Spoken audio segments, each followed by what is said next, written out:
మేడారం జాతరలో భక్తులు అమ్మవారికి బంగారాన్ని నైవేద్యంగా సమర్పిస్తారు. ఇది ఇక్కడ ఆనవాయితీ. అయితే బంగారం అంటే నిజమైన బంగారం అనుకునేరు, అదేం కాదు, బెల్లాన్నే ఇక్కడ బంగారం అని అంటారు. అయితే భక్తులు తమ కోరిక తీరిన తర్వాత తమ నిలువెత్తు బంగారాన్ని అమ్మవారికి సమర్పించి మొక్కులు అప్పచెప్పుకుంటారు.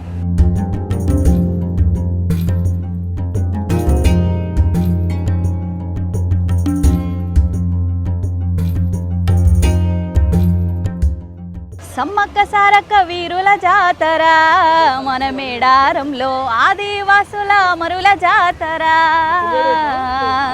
మూలవాసుల మన్యం జాతర మన మేడారంలో, గుండెల్లో కొలువైన గూడెం జాతర.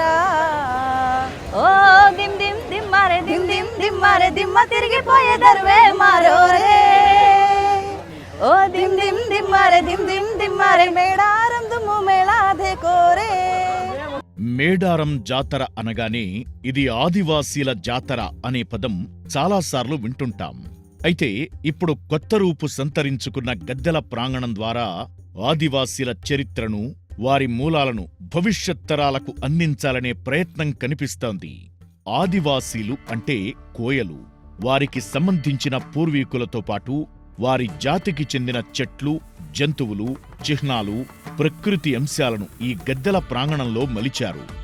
ఈ ప్రాకారం చుట్టూ 31 గోడలు కనిపిస్తాయి. ప్రతి గోడకు మధ్యలో వెదురు బొంగులను తలపించేలా నిర్మాణాలు కనిపిస్తాయి.